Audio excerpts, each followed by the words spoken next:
Guys, what's going on? Welcome back to the Next Season Podcast, episode 41. This one is a little bit different. It's a long time coming. I'm excited about it, and I'm just going to jump right in. And I want to share a story with you. And it's been in my head for a while, and it's all going to make sense at the end. So stay with me because at the end I'm going to tell you kind of why I'm telling you this story, what it means, and I'm also going to give you three specific action items related to all of it. I'm announcing something new and I won't say it's significant, but an important shift that I'm really, really stoked about, really pumped about. In Greek mythology, there's a Titan named Atlas. If you don't know the story, it's fascinating story. It's really cool. Go check it out. But he fought against the Olympians, and when he and his other Titans were defeated, ultimately the Olympians defeated him. The king of the Olympians was named Zeus, and Zeus condemned Atlas to carry the heavens and sky. Most people, you probably know the image, right? It's this massive, is stoked, yoked figure. His knees bent, his back's bowed over, and he's holding. It looks like a globe, but he's holding the heavens and the sky on his shoulders. When you see it, your first thought is like, that dude's strong, that's powerful, it's heroic. But that interpretation and that image misses the point a little bit. Atlas isn't holding the sky for a show of strength or a single rep. He's not testing his max, right? He's not pushing it through for a short period of time or a season. He's holding it for eternity, forever. There's no end game. There's no relief. There's no applause. It's literally the heavens on his shoulders and the weight of that on his shoulders. And the older that I get, we reflect on things as we get older. We reflect on the meaning of things. We relate to things a little bit differently. And the more people that I coach, the more I realize that Atlas isn't a myth about punishment or consequence like I used to think. It's a myth about endurance and pressure. It's about what weight does to a man over time. Because most people can carry something for a moment. Like we can all carry things for a short period of time. Very few of us, myself included, because it's a struggle, can carry something heavy indefinitely, especially when no one's watching. And that's the part that's haunted me and reflected on me, man. And maybe it hasn't hit you as well, but like for me, it's really hit home. It's haunted. And what I realized was the hardest moment isn't the performance moments. Like the hardest moments we have are not about performance and not about the last game. It's not about history. Because I remember my last game. Not that. Hardest moments are the next morning. Like if you think about the last game that you play, the next morning when you wake up and you realize there's no more uniform, there's no more schedule, there's no more structure, there's no dugout, there's no scoreboard to tell you how you did, there's no media guide or website bio telling the world who you are, no teammates. It's just quiet. There's a nothingness, there's an emptiness, there's a void. And I've lived long enough now to realize that the hardest moments in life usually they're not necessarily dramatic moments, right? These big, you know, life-changing moments that we realize, there's a significant impact right away. It's the little things, right? It's the quiet, subtle changes over time. And at least that's what they are for me. And the stacking up of those little things that on their own they don't seem like much, but combined and compounded, they take their toll. The kind of crap that when I shut down and go into fight, flight, or freeze, and I shut down and freeze, or I fight, or the emotions get better of me, and I lose the emotions, I lose my cool a little bit. I think about what set me over that edge, and it's usually something so trivial, so dumb, seemingly so insignificant that I'm embarrassed to even acknowledge it. But the truth is, it's not just that one thing. It's the accumulation of those things. It's like for Atlas, it's holding up all of the heavens and sky, not just one star. He's holding all of it. If it was one piece of it, he could probably do it. But he's holding all of that weight and all of that pressure, and it adds up over time. And the saying, the straw that broke the camel's back, one straw, right? It's one final piece of weight that ends up breaking that camel's back. And if you've been there or you're there right now, you know the question that shows up in those dark moments. If I'm not an athlete anymore, who am I? Sit with that for a second. If I'm not an athlete anymore, if my game has ended, who am I? Most people assume that pressure ends when something big ends, where it's a career, it's a season, a chapter, you graduate high school and you're done with high school, or you graduate college, you're done with college. That weight doesn't go away. It just changes shape. And it may even it probably will get heavier. It's bills, it's career decision, it's relationships, it's family, it's direction. It's the question of what's my purpose? Why am I here? So it's a low grade fear of being ordinary, being the A word, average. That pain of losing one place where you always knew what to do. Like as an athlete, you have your schedule, you have your structure, you go to you know what to do. It's sometimes it's comfortable. Even in all of the discomfort, it's comfortable because you know how to execute. You know what's expected of you. You know what the standard is. You know what you need to do. And you knew the brothers you had beside you. And this is where good men drift. Not because we're weak, because we're trained to endure pain, not ambiguity. We're built for the arena. We're built to perform, not for the silence that follows when the lights go off. And the myth of Atlas gets misunderstood. And again, people call it punishment. I don't think it's entirely accurate to call it punishment. It's probably closer to responsibility because this is what real weight looks like. It's showing up when nobody's watching. It's carrying the load when the work is long, the hours are long, and the results are delayed. There's no recognition, and the only witness to it, is your own conscience. But here's the part nobody teaches you: the goal is not to carry until you break. The goal is understanding what you're carrying and being able to reset in the moment. Most people, especially high performers, only know one gear, and it's go. Right? It's grind harder. It's prove more, earn it. I literally have tattoo on my arm the words "earn it," and it's only recently that I've really like. I still love that. It still means a lot. It's still important to me. I still believe it, but I view it differently now.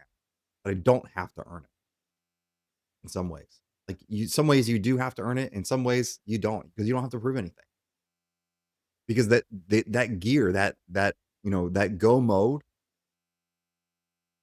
all gas, no brakes, it works until it doesn't. And when that chapter ends, whatever that chapter is for you, whatever that season is for you, a lot of us cling to the identity that once saved us. It was the athlete. We're the athlete. I'm the starter. I'm the captain. I'm a winner. I'm a high performer. I'm a stud. And at first, that identity can fuel you. But for so many, including me, it becomes a cage. And here's the shift that changed everything for me and for the people that I work with is you don't abandon the past. You extract the through line from it, right? What did you do that made you such a great athlete that can carry over into whatever is next? Because the role might end, but those traits, those characteristics, and those attributes don't. The character doesn't. The identity doesn't. You might not be that guy anymore, but you can still be a guy who follows through. You can still be a person who trains without applause, the person who stays calm under pressure, the person who leads when it would be a whole lot easier to disappear. That's the identity that the sport gave you. That's the character that was built from years of training and competition and losing and failing and making mistakes and coming back and clawing back. Not stats, it's not titles, it's traits. And here's the other hard truth of all this is outcomes, the results, the stats and everything, they're going to betray you.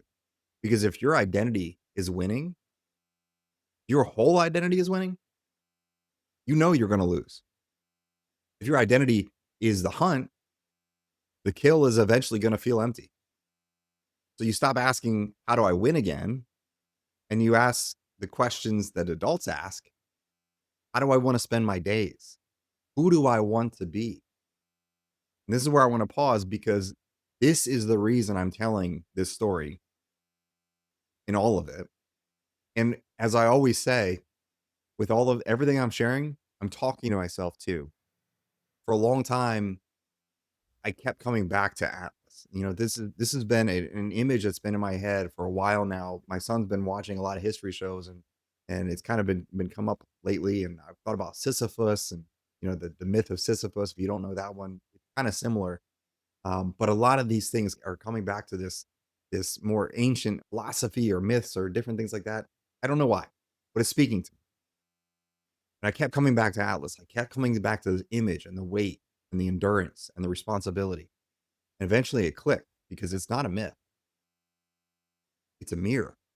Why if I ask the question, why are all these images and stories and coincidences keep popping back up? It's because it's this message that I've needed to hear. It's a message that is trying to break through to me. And then it's a question of what do I do with it? There's a group of people who know exactly what this weight feels like. It's not the short-term grind of making it through a season and performing, right? That's great. It's the long carry after that arena. Again, those lights have turned off and the stadium doors are shut, and you're hanging up your uniform for the last time and your cleats for the last time, and you're stuffing them away in boxes. Who I'm speaking to right now are athletes who are adjusting to life after sport. That's what Atlas actually means. It's not the myth. It's adjusting to life after sport. That's the essence of next season.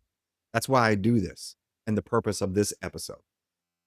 Because the hardest part of being an athlete isn't becoming one, it's becoming one as part of your identity, not your entire identity. Knowing you can give all of your heart and all of your soul and all of your effort to the game and yet at peace in the process. I'm going to say that again. A lot of times athletes think that their identity, their entire identity is wrapped up in what they do, not who they are. The healthy ones, the ones that not only are able to perform at a high level, but to be able to enjoy the process and then carry over when the playing days are over, because they will be over, are the ones that understand that it's part of your identity, part of your character.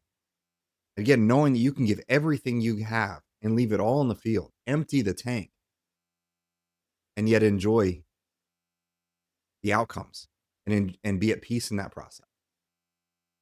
And don't get me wrong, if you're still an active athlete, this mindset still applies to you. Someone asked me recently if I didn't, because I kind of shared a little bit of a kind of refocus of what I was doing. And they asked me, are you not going to work with active athletes anymore? Or they kind of challenged me a little bit and they said, are you just trying to get them out of the game? Right? Like, are you not, they didn't say, are you trying to get them to quit, but are you trying to get them out of the game? And that couldn't be further from the truth. The active athletes that I work with and I speak with and I speak to and I listen to, I want them to play as long as they possibly can. I want, if that's you, I want you to extract every ounce. I want your runway to be long, your career to be long, and you get everything out of it that you can. And acknowledge and understand that sports are a results and performance based business. You need to do the job. That is enough pressure. What I believe is that when you can find peace in your identity as an athlete and uphold the standards, right? Maximize your talent, put in the effort, have relentless ambition, and develop an elite mindset, talent, effort, ambition, and mindset. You can perform with more peace and more presence and more enjoyment. So, yeah, this story and my coaching programs are for active athletes too. This is the stuff that I wish that I had acknowledged and embraced and understood and applied when I was an athlete, because I can guarantee you my career would have been different. Even if I didn't go any further from a length of time or a level or had better stats, at minimum, I would have enjoyed it more and gotten more out of it because I would have had more time with teammates and experience things with them, highs and the lows. So yeah, I want my active athletes to get everything out of it that they can. But understand, when you adopt that mindset, when you have that mindset, you're going to enjoy it more and you're probably going to have a longer career, or at least potentially. And that transition and that adjustment to life after sport is not going to be as hard. It's taking the disciplined sport forged in you and aiming it at something that outlives the game, whether it's a new career, a craft, how you show up as a leader, your leadership, fatherhood, what kind of husband you are, your service, what you're able to create. Again, that weight doesn't get lighter, and you don't need it to. That responsibility, that pressure doesn't get lighter. You need your hands in the right place. You need your feet under you. You need your mind clear, and you need your identity built on something deeper than stats and a role. I'm doing a reset. I am recalibrating and refocusing on what I intended to do from the beginning and building intentionally for active athletes and Atlas athletes. There's a big vision, and it starts with recentering on core messaging and who I'm speaking with and how I'm speaking and how I view things myself and taking some of that pressure off of myself. That's how we're going to impact. Some of this might hit home for you, all of it, maybe none of it. That's okay. And if you're like me, you're probably saying, okay, great. Now what? Right? Like, what do I do with all this? Like, give me the tangible tactical action. What do I actually do about it? A lot. There's a lot you can do. But I want to give you 3 steps. I want to give you 3 simple, practical, and repeatable actions that you can take today. And I'm going to challenge you to apply them for the next few weeks to do this reset. 3 small moves. The first thing, I want you to name your through line, is what I'm going to call it, in 1 sentence. A lot of guys are going to rush this. Don't rush this. I'm not asking for like something that sounds good on Instagram. I'm asking for you to identify the trait or traits that showed up over and over when things matter. The character you are when the pressure was on, the game was tight, when you were tired, when no one was watching, what'd you do? Maybe you complete this sentence. I'm the kind of person who blank. Were you reliable? Are you reliable? Disciplined? Calm under pressure? A relentless learner? The guy that teammates trust, the guy who raises the standard?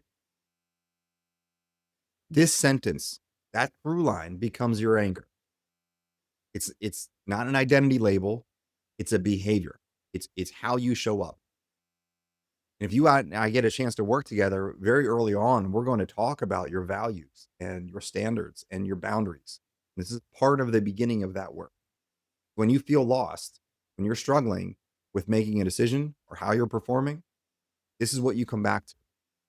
I must say it another way. I was working with some athletes recently, and multiple athletes, and they were talking about the words they tell themselves when they're struggling. Things aren't going their way. And it sometimes is on the field, but some of them, if it's shared things about off the field as well.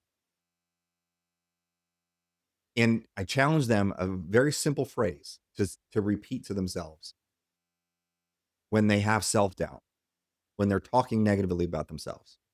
This is all part of being your own best teammate. And it's a very simple phrase. That's not like me. When you can identify what you really are, who you really are, and you complete that sentence of I'm the kind of person who blank, and you don't meet that standard, all you simply say is that's not like me. And that gives you the ability to reset in that moment and remind yourself of who you really are. That's step 1, is find that through line, answer that question, complete that sentence. Second thing I'm asking you to do is stack 1 brick each day to build evidence. If you've heard me talk about building confidence, you know what this is about. Confidence is courage and consistency and keeping promises to yourself. And every day, I want you to stack a brick to build that evidence of confidence. It's not motivation. It's not hype. It's not reflection. It's confidence. It's evidence. It's one small action per day that proves your through line is still active. If you're the kind of person who follows through, then follow through on something today. If you're the kind of person who trains, then train as an athlete, even if it's 20 minutes, even if it's 10 minutes. If you're the kind of person who leads, then send the message, make the call, have that hard conversation. Small, boring, non negotiable, whatever it is.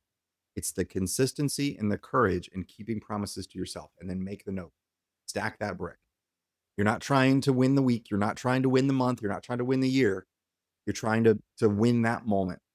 Okay. That's how identity gets rebuilt, brick by brick, not with some massive highlight reel that you can't repeat every single day. Next one, related to that, is win the inning. In other words, never miss twice. In one word, it's next. This is where the resets happen. When you're going to miss a day, right? You're going to have a day when you don't build, you don't stack that brick, when you don't have the evidence. You're going to have hard days. You're going to make mistakes. You're going to slip. You're going to have a stretch where you feel flat, where you get sick, where you're hurt, you're unmotivated, you're falling behind, you're overwhelmed. And that's not failure. That's life. That's life after sport. But the rule is simple. Win the inning. The game is not over. If you miss, fine. Don't miss twice. Because when you do that, now you're drifting. So you reset fast, you re-enter, and you win the next inning. One good rep. Get back on track. One good decision. One good day. You don't need to be the hero. You need awareness. Maybe it's a breath, a reset, and then re-engage. So those are your three things. Through line, stack the brick, win the inning. And what I'm going to say to you is, because I'm saying it to me too, your sport was a chapter. It was not the whole book. The field was the training ground. That's not your identity. So you're going to pick that load up. You're going to carry that weight. You're going to pick it on purpose. And you're going to stand up under it like Atlas did. Not because you're trapped, not because you're punished, because you're called. Because you have an opportunity to carry it for yourself and the world around you. You get to do this. If this episode has stirred something, if it put words to a weight that you've been carrying quietly, whether you're an active athlete or an Atlas athlete, and you're preparing for or adjusting to life after sport, I'd love to connect. This is what I'm building at Next Season Athletes. Real tools, real conversations, and real coaching for athletes learning how to carry that weight, but yet still figure out how to take off the pressure. Just a next step when you're ready. Appreciate you. See you next time.